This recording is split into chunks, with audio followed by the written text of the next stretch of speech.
क्या मैं धर्मगुरु होना एक जुर्म है? पूरे हिंदू के इंटेलेक्चुअल लेवल को पता है कि बीजेपी पूरे देश को खत्म कर चुका है। जब देश में गलत हो रहा है तो धर्मगुरु अपने धर्म स्थान पे बैठे नहीं होकर वो रास्ते पे उतर आए। आप टोपी दाढ़ी वाले हो तो आप ये कर सकते हो, आप टोपी दाढ़ी वाले नहीं हो तो आपके लिए ये बात है। আপনারা দেখছেন সংবাদ টিভি, আমাদের বিকল্প আমরা।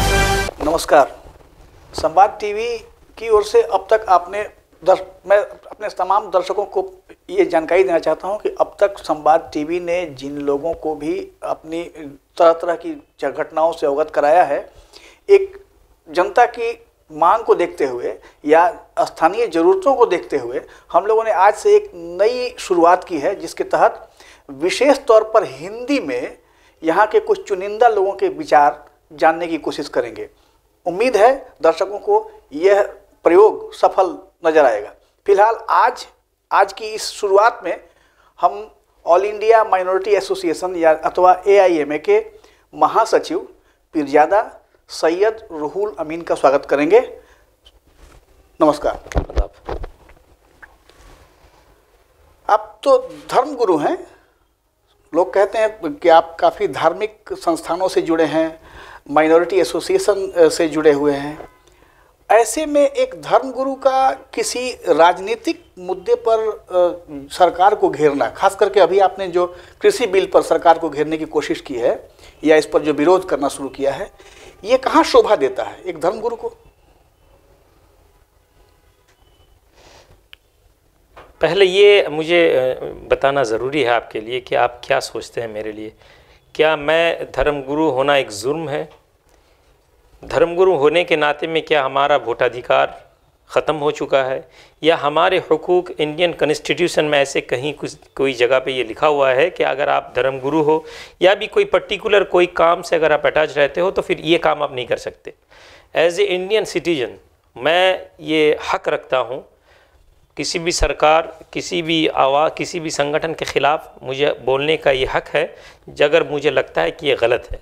ये हमारा जिसको फ्रीडम ऑफ स्पीच कहा जाता है, तो उसी के तहत में मैं ये काम किया हूँ कि मैं कृषि बिल के ख़िलाफ़ फार्मर जो लॉ लाया गया है सेंट्रल गवर्नमेंट के तौर पे, मैं उसका ख़िलाफ़ में हम ये प्रोटेस्ट किए हैं।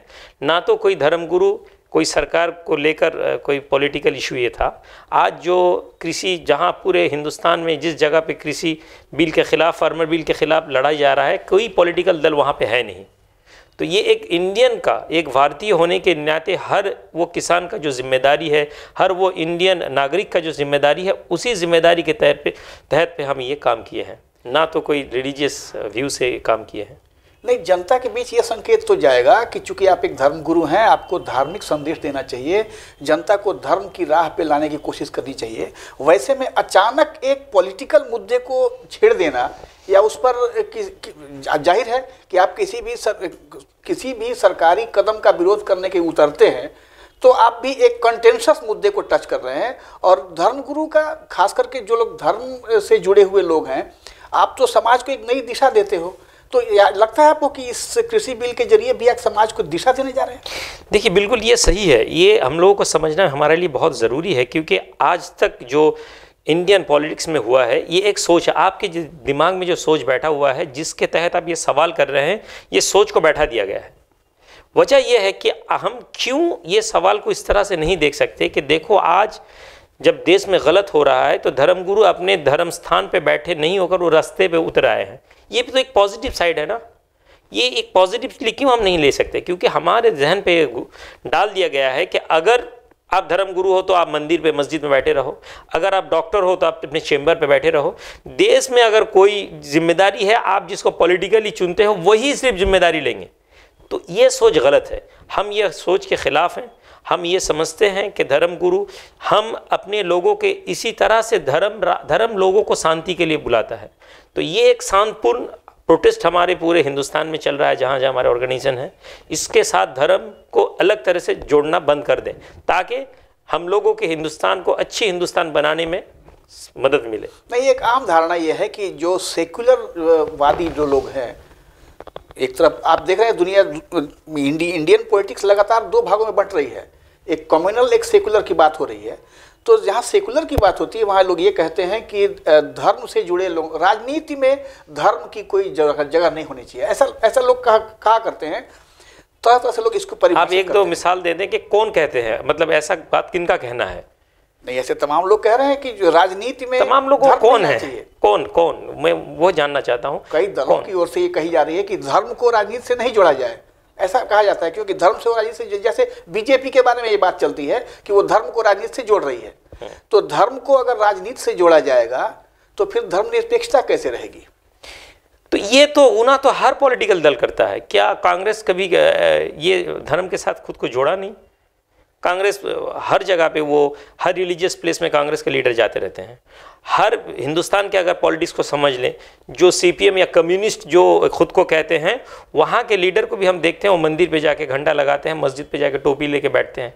तो क्यों ऐसा सवाल हमारे जहन पे आता है कि भाई ये सही नहीं है कि हम इनके खिलाफ है, धर्मनिरपेक्षता के तौर पर हम धर्म, ये कॉन्स्टिट्यूशन हमें क्या राइट देता है ये जानना जरूरी है। आप टोपी दाढ़ी वाले हो तो आप ये कर सकते हो, आप टोपी दाढ़ी वाले नहीं हो तो आपके लिए ये बात है। ये सोच बीजेपी आप कुछ हद तक ज़्यादा किया है और इसी वजह से आज हिंदुस्तान खतरे में है। लेकिन इसका मतलब ये नहीं है कि हर पॉलिटिकल दल ये करता है। इसीलिए मैंने सवाल पूछा। आप देखेंगे आम लोगों के जहन पे ये बात को डाल दिया जाता है कि भाई ये लोग रिलीजियस पर्सन क्यों पॉलिटिक्स में दखल अंदाजी करेंगे, लेकिन हर वो पॉलिटिकल लीडर जो रिलीजियस प्लेस में जाते रहते हैं। तो अगर आप पॉलिटिकल लीडर होकर रिलीजियस प्लेस में आप आ सकते हो तो फिर हम क्यों नहीं अपने प्लेस छोड़कर गलत बोलने का हक रखते हैं? ऐसा नहीं कि हम किसी के लिए वोट मांगते हैं, ऐसा नहीं कि हम बोलते हैं कि भाई इसको वोट दो। हम ये कहते हैं कि यह गलत हो रहा है, चाहे वो किसी भी सरकार के खिलाफ हो। गलत को गलत बोलना तो ही हिंदुस्तानी की एक पहचान है। नहीं, कहीं ऐसा तो नहीं कि टोपी और दाढ़ी की आड़ में, जैसे कुछ लोग हैं जो टीका लगाते हैं, हिंदू संप्रदाय के लोग टीका लगाते हैं, मुस्लिम धर्मगुरु टोपी और दाढ़ी इस्तेमाल करते हैं, कहीं ऐसा तो नहीं है कि टोपी और दाढ़ी की आड़ में सियासत हो रही हो? अगर आपको लगता है तो ठीक है, अगर सियासत हो रहा है, मैं कुछ देर के लिए मान लिया, चलिए, तो गलत क्या है बताइए, गलत क्या है? गलत यह है कि तो फिर धर्मगुरु या धार्मिक मंच से अलग हटके फिर आप राजनीति में क्यों नहीं आते? जब तक राजनीति के बात हम नहीं करते, आप हम पे ये इल्ज़ाम तो नहीं लगा सकते ना। आप मुझे वो इल्ज़ाम तब लगाइए ना जब मैं कहूँगा कि मुझे एक्स वाई जोड़ के लिए वोट करें, तब आप मुझे बताइए कि भी धर्म के आड़ में आप क्यों पॉलिटिक्स कर रहे हो। जब तक हम ये काम नहीं कर रहे हैं तो क्यों ये इल्ज़ाम हमारे खिलाफ दिया जाता है कि भाई आप धर्म के आड़ पे पॉलिटिक्स कर रहे हो। कुछ एक बुनियाद पे गलत हो रहा है, गलत के खिलाफ प्रोटेस्ट करना कभी धर्म के आड़ में पॉलिटिक्स नहीं है। फार्मर बिल या कोई भी गलत जो जब भी यहाँ हमारे नज़र पे आया कि ये गलत हो रहा है तो हम वो गलत को गलत बोलते हैं, और इसमें पॉलिटिक्स है नहीं। इसको ज़बरदस्ती आम लोगों के अंदर पॉलिटिकल और मीडिया के ज़रिए इसको डाल दिया जाता है कि भाई ये पॉलिटिक्स हो रहा है। चलिए, इस संदर्भ में एक सवाल है मेरा। आप कहते हैं कि पॉलिटिक्स से कोई लेना देना नहीं है या किसी के समर्थन में नहीं है। देखा ये जाता है कि अभी अभी जो तृणमूल कांग्रेस से भाजपा में गए हैं, मेरा सवाल जरा दूसरी ओर जा रहा है। तृणमूल कांग्रेस को छोड़ के अभी अभी जो भारतीय जनता पार्टी में शामिल हुए हैं, राज्य के मंत्री रहे हैं, वो आपके बहुत करीबी रहे हैं, शुभेंदु अधिकारी। तो इसे क्या कहा जाए कि शुभेंदु अधिकारी को अपने साथ रखना या उनके साथ जुड़ना, ओतप्रोत तरीके से जुड़ना, ये कहीं ना कहीं आपको राजनीति में या राजनीति के साथ जुड़ने का संकेत नहीं देता? देखिए, ये एक बहुत सेंसिटिव मामला है, इसलिए क्योंकि शुभेंदु अधिकारी पूर्व मिदनापुर ज़िला के एक आदमी है, एक पॉलिटिकल लीडर थे, और कुछ वक्त 2015-16 में उनसे मेरा रिलेशन बहुत अच्छा था। लेकिन ये relation as a district member, जब वो वामफ्रंट के ख़िलाफ़ जब लड़ते थे तब से उनको मैं पहचानता था, वो हमें पहचानते थे। तो ये वो भी वक्त था कि वो जुल्म के ख़िलाफ़ बात बोलते थे, और मैं उस वक्त उनको लगा कि नहीं, चलो ये बंदा सही है। बस ये एक रिलेशन यहाँ तक था। और वो साल 1-2 साल में आते हैं एज ए रिलीजियन प्लेस। आप जानते हैं कि हर जगह आश्रम में हो या खानका में हो पॉलिटिकल लोग आते, तो वो भी आते रहते थे। बस इसके बाहर उनके साथ हमारा कोई रिलेशन था नहीं। और लास्ट 3-4 ईयर्स तो मैं डायरेक्टली और इनडायरेक्टली सिर्फ शुभेंदु अधिकारी नहीं, बहुत सारे लीडर के बारे में जो टीएमसी के हैं, मैं आवाज़ में बहुत ज़्यादा मंच में ये मैं ऐलान कर रहा था कि भाई आप दीदी को बोल रहा था कि आप संभाल लो, क्योंकि ये लोग टीएमसी को डुबाने वाले हैं और ये बीजेपी जाने वाले हैं। तो फिर वहाँ पे भी वही हुआ कि जब आप किसी पे भरोसा करते हो, दीदी इन लोगों के ऊपर इतना ज़्यादा भरोसा की कि हम जैसे लोगों के बात अहमियत नहीं था, तो उनको लगा कि ये ज़ाती दुश्मनी उतार रहा है, क्योंकि गलत जब होता रहता है गलत। जब हल्दिया में, पूरा मिदनापुर में जो प्रॉक्सी वोट होना शुरू हो गया तो हम इसके ख़िलाफ़ थे और हमने ये खुलेआम बोला। और आप जब गलत बोलते हो पॉलिटिकल लीडर के ख़िलाफ़, आज जैसे अभी लगता है कि बीजेपी के ख़िलाफ़ हैं, तब वैसे वहाँ के टीएम्स के लोगों को भी लगा कि मैं उनके ख़िलाफ़ हूँ, फिर वो हमारे ख़िलाफ़ प्रोपेगेंडा शुरू कर दिए। तो मेरे साथ ज़ाती किसी के रिलेशन वैसा नहीं है। एक धर्म के स्थान है, खानका है, वहाँ पे सब लोग आते हैं। बीजेपी के भी लीडर आए हैं, आगे चल के भी कोई आएंगे तो ही इज़ ऑलवेज वेलकम। लेकिन जो बात है ज़ाती या पॉलिटिकली मेरे साथ किसी का रिलेशन नहीं है। आगे चल के कोई बने या ना बने वो अलग बात है, लेकिन फ़िलहाल लास्ट 10 ईयर्स 12 ईयर्स हमारे तंजीम ऑर्गेनाइजेशन के साथ कोई भी पॉलिटिकल दल का ज़ाती डायरेक्टली कोई रिलेशन नहीं था। नहीं, बड़ा एक कंट्राडिक्टरी देख रहा हूँ, जो बहुत कंट्राडिक्टरी है। एक और आप कहते हैं, मैंने अभी आपका वो देखा, आपका प्रोफाइल देख रहा था, उसमें ये देखने को मिला कि आप तो एक और तो आप माइनॉरिटी से जुड़े हुए हैं, माइनॉरिटी के धर्मगुरु हैं। दूसरी ओर ये देख रहा हूँ कि आपके एसोसिएशन से करीब 50,000 से ज़्यादा लोग, हिंदू लोग जुड़े हुए हैं। तो ये कैसे आप इन चीज़ों को कैसे हैंडल करते हो आप? नहीं, ये देखिए, ये भी एक मेरे ख्याल से सही नहीं सवाल है, क्योंकि ये कहीं ना कहीं हमको ये समझाता है कि हम अलग हैं। मैं एक माइनॉरिटी रिलीजियन लीडर हूँ, जिसके ड्रेस ऑफ कोड से आपको पता चलेगा कि ये मुस्लिम है और ये धार्मिक है। फिर क्यों?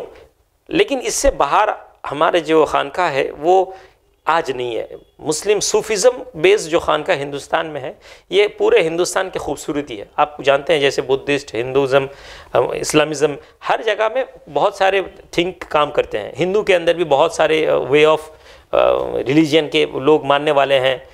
मुस्लिम के अंदर भी वैसे बहुत सारे हैं। मुस्लिम के अंदर शिया है, सुन्नी है, फिर सुन्नी के अंदर सूफिज़म है, और कुछ अलग अलग थॉट ऑफ स्कूल के लोग हैं।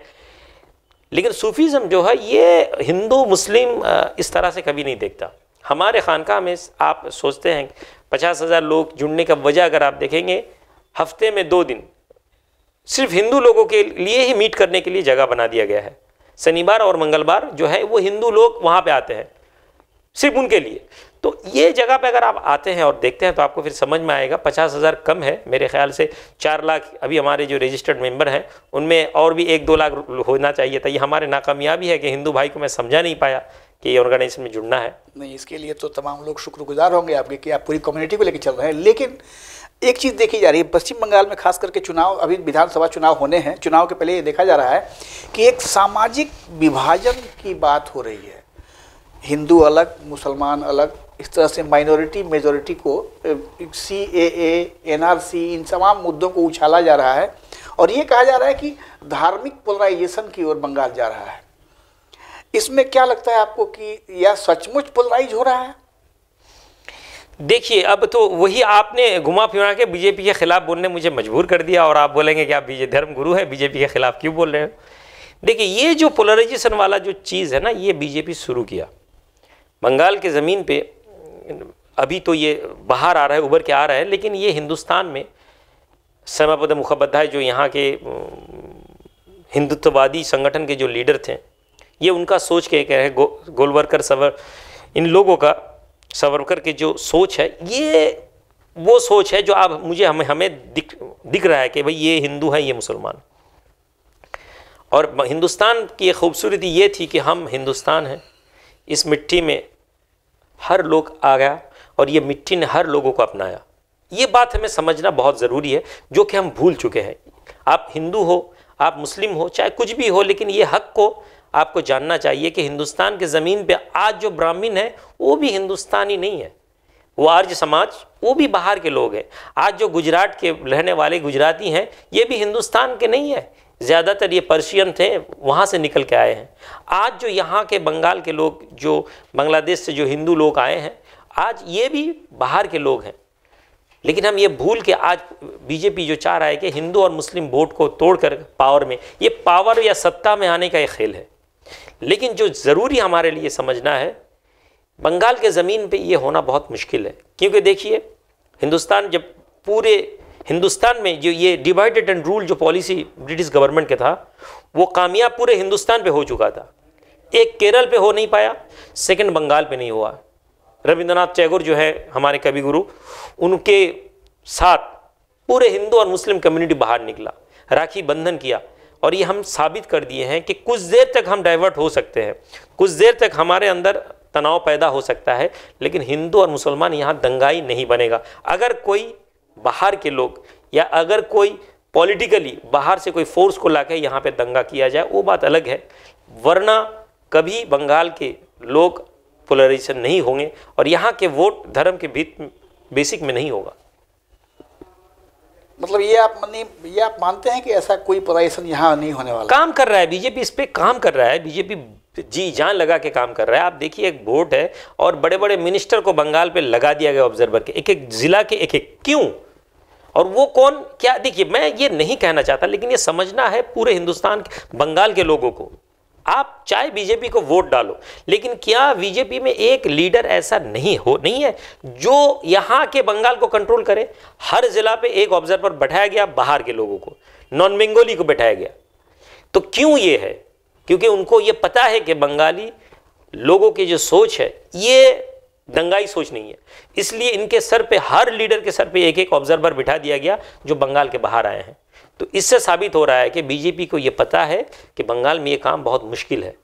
चलिए, माइनॉरिटी संप्रदाय, चूंकि माइनॉरिटीज़ को आप रिप्रेजेंट करते हैं, मैं ऐसा नहीं कहूँगा, आपका संगठन इसलिए है, मैं ये कह रहा हूँ क्योंकि आपके साथ मेजोरिटी माइनॉरिटी दोनों तरफ के लोग हैं। फिर भी ये एक चीज़ और देखी जा रही है, जहाँ जहाँ बीजेपी जाती है उसके पीछे पीछे MIM ओवैसी साहब चले आते हैं। उनका ये कहना है, बिहार के अभी चुनाव के बाद उनका ये कहना है कि बंगाल में जो चुनाव होने जा रहा है उसमें भी हम यहाँ की जो स्टेट गवर्नमेंट है उसके खिलाफ लड़ेंगे। यानी ये कहा जा रहा है कि ये बीजेपी के लिए काम करते हैं, मतलब बी टीम ऑफ बीजेपी। तो क्या आपको लगता है कि बंगाल के माइनॉरिटीज़ को डिविएट करने के लिए, मूल धारा से अलग करने के लिए कहीं ये चाल तो नहीं है बीजेपी की? और यहाँ पहला सवाल ही मेरा ये कि ये चाल है क्या? दूसरी बात ये होगी कि ये ओवैसी साहब इस अपनी साजिश में यहाँ कितने कामयाब होंगे? नहीं, देखिए ये एक ऐसा सवाल है, अगर इसको मैं जो सोच रहा हूँ अगर इसको बोलूँ तो शायद मेरे कम्युनिटी के भी बहुत सारे लोग मेरे खिलाफ हो जाएं और मुझे हो सकता है कि वो बताए कि भाई तुम TMC का लोग हो या CPM का बीजेपी के लोग हो। लेकिन बात यह है, जितना हद तक बंगाल के या पूरे हिंदुस्तान में जितना बीजेपी पावरफुल होता रहेगा उतना मीम पावरफुल होता रहेगा। ये एक इजी मैथमेटिक्स समझ लीजिए, क्योंकि ये हक है कि अगर आप धर्म के बुनियाद पे किसी एक कौम, किसी एक कम्युनिटी की बुनियाद पे आप सवाल करते हो कि भाई हिंदुत्व, तो कोई लीडर तो बोलेगा ना कि भाई मुझे मुसलमान का देखना है। तो इस जगह पे ओवैसी साहब तो कोई गलत काम कर नहीं रहे हैं, उसके खिलाफ बीजेपी को भी मीम का हक है। लेकिन ये कहना कि B टीम हो या A टीम हो, ये मैं नहीं मानता, क्योंकि हमारे अंदर ये सोच, अगर यही इस तरह से माइनॉरिटी वोट को तोड़ दिया जाता है कि भाई कोई अगर खिलाफ बोलता है, मूल जो वेव है जो आप सोच रहे, अभी आज मैं TMC के खिलाफ बोलता हूँ तो आप बताते हो कि भाई आप बीजेपी से पैसा खा चुके हो। अगर मैं कोई अच्छी बात बीजेपी के खिलाफ कुछ बोलता रहता हूँ तो कोई बोलता है कि भाई ये लोग दीदी का आदमी है। तो ये सोच को हटाने के लिए आइमा काम कर रहा है और मैं इसमें हक है ओवैसी साहब को बंगाल पे आने का और वोट पॉलिटिक्स में वोट करने का। अब ये उनके ऊपर डिपेंड कर रहा है कि वो, उनको पता है कि बंगाल की हालत अभी क्या है, कितना नाजुक है। अगर उनके आने से बंगाल के मुसलमान को तरक्की मिलता है तो वो ज़रूर आएँ, और अगर उनके आने से बंगाल के वोट ख़त्म होता है ख़तरा में और बीजेपी आता है, वो मुझसे ज़्यादा बड़े पॉलिटिशियन है, तो उनको समझ में आ जाएगा और उसी तरह से वो डिसीजन लेंगे। चलिए, ओवैसी साहब पर किए गए सवाल को बहुत बुद्धिमानी से अमीन साहब ने टाल दिया है। फिलहाल एक ब्रेक का वक्त है, ब्रेक के बाद आते हैं तो फिर करेंगे इनसे कई बातें। नमस्कार, আপনারা দেখছেন সংবাদ টিভি, আমাদের বিকল্প আমরা। দেশ থেকে বিদেশ, রাজ্য থেকে রাজনীতি, টান টান উত্তেজনা একদম হাতের মুঠোয় পেতে ডাউনলোড করুন সংবাদ টিভি।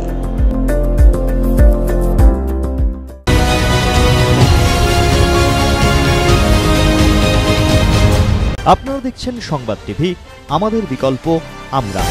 ब्रेक के बाद फिर से आपका स्वागत है और मेरी बात होती रहेगी रहुल अमीन साहब से। अभी मेरी बात हो रही थी, इन्होंने ये कहा कि MIM पर एक मैंने सवाल किया था। MIM के सवाल को इन्होंने बहुत बुद्धिमानी से टाल दिया और उनको बड़ा नेता बताकर माइनॉरिटीज़ को एक अजीब मुहाने पर खड़ा कर दिया। मेरा सवाल ये आपसे होगा कि अगर MIM के चुनाव लड़ने में कोई गड़बड़ी नहीं है या उनको ये हक है, तो फिर AIMA आपके संगठन की ओर से अगर चुनाव में शिरकत की जाती है तो क्या बुराई है? कोई बुराई नहीं है, लेकिन AIMA all India minority association एक नॉन पॉलिटिकल तंजीम है, ऑर्गेनाइजेशन है। तो मैं पॉलिटिक्स में डायरेक्ट इन्वॉल्व हो नहीं सकता, क्योंकि हमारे ऑफिशियली ये कागज़ डिक्लेरेशन है हमारे लिए कि हम पॉलिटिक्स में डायरेक्ट इन्वॉल्व नहीं होंगे। अगर AIMA कभी भी कोई पॉलिटिकल डिसीजन लेता है तो उसके लिए एक नया ऑर्गेनाइजेशन बनेगा, एक पॉलिटिकल दल बनेगा, और फिर उसमें तो फिलहाल हमारे पास, मैंने शुरू में ये बताया था कि कोई भी पॉलिटिक्स में अगर कोई गलत होता है, समाज में अगर कोई गलत होता है, तो इसमें हम ज़रूर शिरकत हासिल करते हैं, कि गलत को गलत बोलते हैं। लेकिन हम स्पेशली किसी एक कम्युनिटी, एक पार्टी, एक लोगों के लिए हम वोट के फेवर में काम नहीं करते। तो आइमा का वोट में आना उसी तरह नामुमकिन है। नहीं, अभी आपने कहा कि BJP जितनी मजबूत होगी MIM भी मजबूत होगा, वोटों का विभाजन होगा। तो इसका मतलब ये है कि आप ये मानते हैं कि पश्चिम बंगाल की जो सरकारी व्यवस्था है जो भी चल रही है, ऐसी काबिज होनी चाहिए, ऐसा मानते हैं आप? मैं समझा नहीं ये सवाल को। सरकार जो अभी चल रही, ममता बनर्जी की जो सरकार है, इस सरकार को माइनॉरिटीज़ का, जहाँ तक कहा जाता है माइनॉरिटीज़ का जो सहयोग है या माइनॉरिटी का जो समर्थन है, इस समर्थन को आप कहाँ तक उचित या अनुचित मानते हैं? देखिए, इतना अब तक तो लोगों को ऐसा ही लगेगा कि भाई मैं सरकार का आदमी हूँ, लेकिन आप ऐसा सवाल कर रहे हैं कि अब लोगों को शुरू हो जाएगा कि भाई ये BJP से पैसा खाया हुआ आदमी है। देखिए, हमारे बंगाल पे दीदी जो है ये बहुत हद तक सही काम कर रही हैं। इनका सोच विचार जो है बहुत सही है। वजह यह है कि हमने बहुत सारे लीडर को, वामफ्रंट के भी बहुत सारे लीडर को देखा जो तो झोला लेके घूमते रहते हैं, लेकिन उनके बैकग्राउंड पे जाते हैं, उनके रिलेटिव के प्रॉपर्टी अगर पता चलता है तो उस जगह पे पता चलता है कि ये कितना सेक्रीफाइस कर रहे हैं। उस हिसाब से दीदी जो है ये चाहती है कि सारे बंगाल के लोगों को लेके चलना। एक साइड पे वो हिंदू लोगों के लिए इतना ज़्यादा काम किया, मुझे पता नहीं है कि ये क्यों सही ढंग से बाहर वो एडवर्टाइज नहीं कर पाई, वो लोगों के सामने क्यों नहीं ला पाई। ये शायद उनका पॉलिटिकली कोई प्लान हो। दूसरी ओर वो मुसलमान के लिए बहुत ज़्यादा तो की नहीं, लेकिन वो बहुत एडवर्टाइज कर चुकी हैं कि भाई मैं मुसलमान के लिए ये कर चुकी हूँ, वो कर चुकी हूँ। हद तक का वो एक सिचुएशन पे 90% मैं काम कर चुकी हूँ। तो ये सारे लोग जो है, ये सारे जो बात है, ये माइनॉरिटीज़ को खेत पहुँचा। आज माइनॉरिटीज़ के एक बहुत लार्जर एक वोट है जो कंफ्यूज है। अगर इसको सही मायने पे अगर लाया नहीं जाता है, माइनॉरिटी को समझाया नहीं जाता है, तो अगला इलेक्शन तक दीदी के ऊपर मुस्लिम का एक अच्छा सोच नहीं रहेगा। आप एक मिसाल के तौर पे मैं आपको बताता हूँ कि देखिए, एक छठ पूजा होता है, दीदी वहाँ पे छुट्टी अनाउंस कर दिया। कितना फीसद यहाँ पे बिहार के लोग हैं, लेकिन इसको ऑफिशियली छुट्टी डिक्लेयर किया गया। मतुआ संप्रदाय जो है वहाँ, ये सारे लोगों के लिए छुट्टी, और ये अच्छी बात है, मैं कभी इनके खिलाफ नहीं हूँ। लेकिन देखिए, एक ईद जो है मुस्लिम कम्युनिटी का एक इंटरनेशनल हॉलीडे है, पूरे दुनिया पे इसको सेलिब्रेट किया जाता है। एज ए मुस्लिम लोगों का एक छोटा सा डिमांड, और आप देखिए ये सारे मुस्लिम कम्युनिटी का डिमांड है कि भाई 2 दिन, क्योंकि हमारे एक चांद का मसला रहता है, कभी आज चांद निकला नहीं निकला, तो क्या हम एक दिन पहले से ऑफिशियली छुट्टी डिक्लेयर नहीं करवाते? तो इस तरह से छोटे छोटे डिमांड जो है, आमफान वगैरह वगैरह में कुछ गलत काम होना, तो मुस्लिम माइनॉरिटी वोट अभी थोड़ा कन्फ्यूज़ है। तो मुझे उम्मीद है अगर दीदी को लगता है कि मुस्लिम माइनॉरिटी वोट की भी उनको ज़रूरत है तो उनको सुधार लेंगी, वरना वो जाने और उनके पॉलिटिक्स जाने। नहीं, समाज को चूँकि आप बहुत करीब से जानते हैं, समाज के हर तबके से जुड़े लोग आपके संगठन में हैं, आपसे जुड़े हुए हैं, जिसको कहते हैं ग्रास रूट से आप जुड़े हुए हैं। तो ग्रास रूट से जुड़े होने का मतलब ये है, आपसे ये एक सवाल जरूर किया जाएगा कि जो अभी सामने 2021 में विधानसभा चुनाव होने जा रहे हैं बंगाल में, इस 2021 के चुनाव में जो यहाँ के अल्पसंख्यक समुदाय के लोग हैं, माइनॉरिटीज़ से जो लोग बिलोंग करते हैं, उनका झुकाव किधर हो, या उनको आपकी ओर से क्या मैसेज जाना चाहिए? देखिए, मैं अभी जो है वो अभी मैं बताना नहीं चाहता। हमारे तंजीम में शुरू में नॉन पॉलिटिकल ऑर्गेनाइजेशन है, लेकिन हमारा एक पॉलिटिकल कंससनेस है, तो ये वक्त आने में पता चलेगा। बस इतना मैं पूरे बंगाल के लोगों को, सिर्फ मुस्लिम के लिए मैसेज नहीं है, सारे बंगाल के वोटर को ये मैं कहना चाहता हूँ। 2 बात है, आप धर्म के बुनियाद पे अपने वोट ना दें। आप बीजेपी करें, आप टीएमसी करें, आप कांग्रेस करें, लेकिन धर्म के बुनियाद पे ये ना सोच के किसी भी पॉलिटिकल दल को वोट दें कि आपके लिए अच्छे दिन आने वाले हैं। दूसरी बात यह है कि माइनॉरिटीज़ वोट को बहुत जल्दी डाइवर्ट कर दिया जाता है। माइनॉरिटीज़ लोगों के बहुत ज़्यादा खेद है, क्योंकि उनको पता है, मेजॉरिटी पार्ट को ये लगता है कि दीदी बहुत सारी चीज़ दे दी है हम लोगों को। कोई भी टॉक शो में, कोई भी डिबेट शो में टीएमसी की कोई भी लीडर आ जाए और ये सिर्फ यहाँ पे बैठे ये अनाउंस करे कि भाई ये कागज़ कलम मैं डिक्लेयर कर रहा हूँ कि ये काम किया हूँ। अब मैं आपको चैलेंज करता हूँ, वो जो बताते हैं उसके 10% भी वो साबित नहीं कर पाएंगे, पर्टिकुलरली मुस्लिम कम्युनिटी के लिए उन लोगों की पार्टी की तरफ से किया गया है। लेकिन फिर भी मुस्लिम माइनॉरिटी वोट बहुत मायना रखता है। आप अपने वोट को इकट्ठा करें। सबसे बड़ी कमी है मुस्लिम कम्युनिटी के अंदर, माइनॉरिटी कम्युनिटी के अंदर, कि हमारा वोट इकट्ठा नहीं है। हम वोट को तोड़ दिए हैं, सीपीएम, टीएमसी, कांग्रेस। आप एक जगह पे अपना वोट को लाएं और उस जगह पे आप खुद डिसाइड करें, वहाँ आपके इंटेलेक्चुअल लोगों को लाएं, आपके लिए जो अच्छे सोचने वाले हैं उनके साथ मशवरा करें और अपने वोट एक ही जगह डालें। वो कहाँ पे है वो आपको बेहतर पता चलेगा। ख़ास तौर से मालदा, मुर्शिदाबाद जैसा लर्जर मुस्लिम बेस इलाके के लोगों के लिए ये दरख्वास्त है हमारा कि अपने वोट को नुकसान ना करें, क्योंकि जो पावर है ये मुस्लिम वोट को तोड़ने का साजिश में लगा हुआ है। तो हम ये साजिश को पूरा होने नहीं देंगे।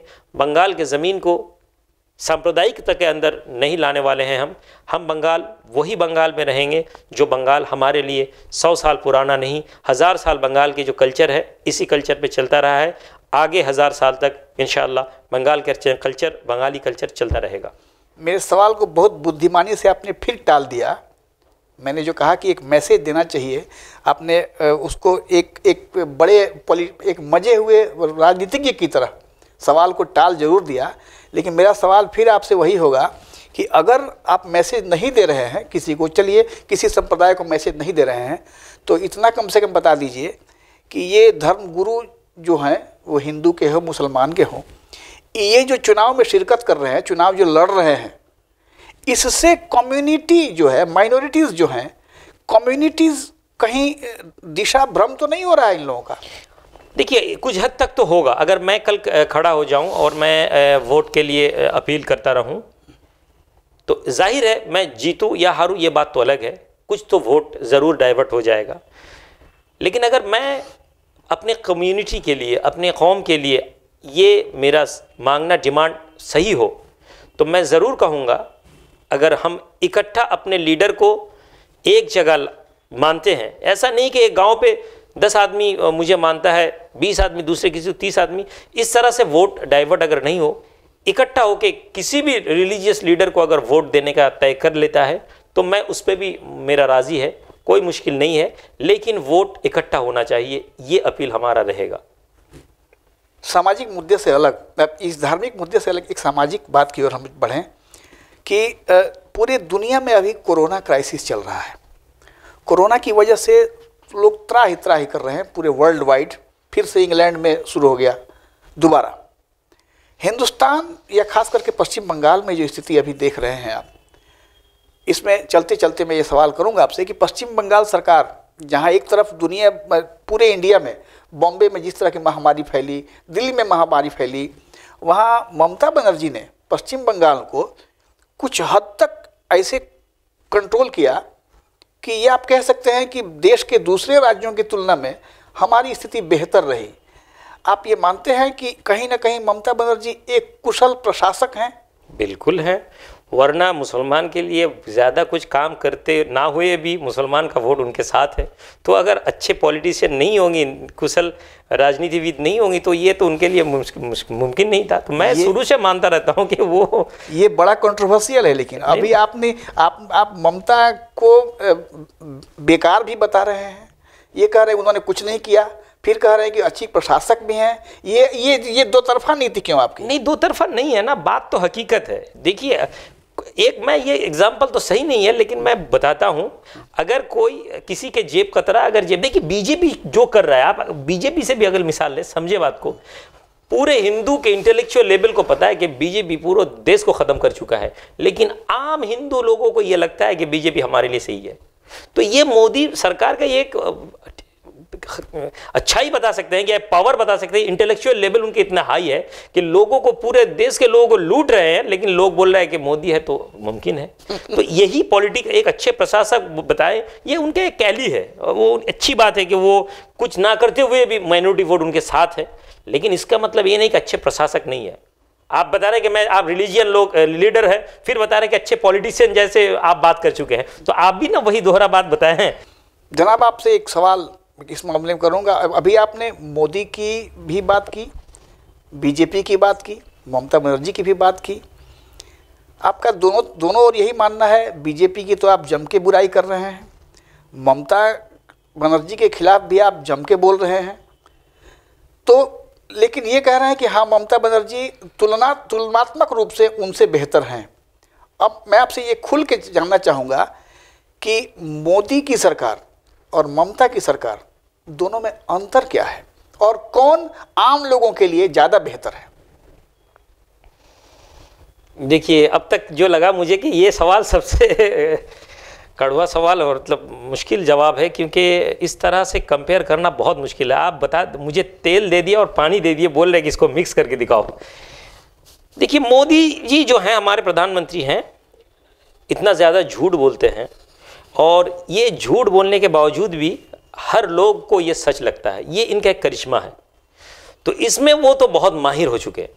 दूसरे ओर पे ममता दीदी भी माइनॉरिटी के लिए उतना कुछ खास तो की नहीं, मदरसा बोर्ड में एग्ज़ाम नहीं करवाया, MSc बहुत ज़्यादा माइनॉरिटी का कुछ काम नहीं हुआ, रिक्रूटमेंट में नौकरी में 2% के नीचे आ गया, फिर भी माइनॉरिटी उनके ऊपर भरोसा रखता है। ये दोनों के अंदर मेल है कि दोनों ने अपने अपने वोट को सही तरह से रिजर्व रखा। लेकिन एक जगह तो मैं मानता हूँ ममता दी बहुत आगे मोदी जी से निकलेंगी, वो ये है कि इन्होंने धर्म को इस्तेमाल नहीं किया। ज़रूर धर्म के उस जगह पे इस्तेमाल किया जहाँ पॉजिटिव वाइब्रेशन है, पॉजिटिव साइड है, इफ्तार के प्रोग्राम किए उनके पार्टी के लोग, लेकिन दंगा को कभी ममता दी ने वोट का बैंक नहीं बनाया। जो बीजेपी और मोदी जी के ज़माने पे हम देखे हैं, वो अब गुजरात के बाद भी ले लें या यहाँ पे, इन्होंने धर्म और दंगा को साथ में लेकर वोट बैंक बनवाया। ये मेरे पास दोनों के अंदर अंतर है, इससे ज़्यादा कुछ नहीं। मतलब मानते हैं कि करिश्माई दोनों हैं, बिल्कुल, लेकिन कारगर ममता बनर्जी होंगी। नहीं, कारगर अब आप बताते हैं कि भाई आपके पास शेर भी दे दिया गया और आपको आपके सामने क्या बोलते, क्रोकोडाइल भी दे दिया गया, मगरमच्छ दे दिया। अब आप चूज करो किससे मौत लेना है। इसमें शेर कौन है, क्रोकोडाइल कौन है, जरा ये बता दीजिए। नहीं, वो तो आप समझ लेंगे, जनता भी समझ लेगा कौन शेर है कौन क्रोकोडाइल है। अब इन लोगों के अंदर चूज करने के मतलब है, अभी तो माइनॉरिटी के हाल तो ये है कि आगे भी जाओ तो खतरा है, पीछे भी जाओ तो खतरा है। बेहतर कि कम खतरा जहाँ पे है वहीं पर रहना हमारे लिए मुनासिब रहेगा, ये इस तरह से हम सोच सकते हैं। फिलहाल दर्शकों से ये कहना जरूर चाहेंगे हम कि अभी इन्होंने जो भी बात कही उसमें कम से कम एक चीज़ जरूर झलकी कि ये किसी भी सांप्रदायिक विभाजन की बात नहीं कर रहे हैं, और इन्होंने एक बहुत कीमती बात कही है हिंदुस्तान की मिट्टी की, जो हिंदुस्तान की मिट्टी अर्थात हिंदुस्तानी, जो हमारे हिंदुस्तानी होने का जो परिचय है, उसको इन्होंने कहा कि ये हमेशा काबिज रहे। एक उर्दू में एक शेर मुझे याद आ रहा है इस मुतल्लिक मैं ज़रूर कहना चाहूँगा कि ये जो हमारा जो इंडियनिज़म है, ये हमारा जो इज़म है, ये आपकी जो बात लगी ये काबिज रहे। उसके लिए किसी ने लिखा है कि फानूस बन के जिसकी हिफाजत हवा करे, वो शम्मा क्या बुझे जिसे रोशन खुदा करे। नमस्कार, थैंक यू। আপনারা দেখছেন সংবাদ টিভি, আমাদের বিকল্প আমরা।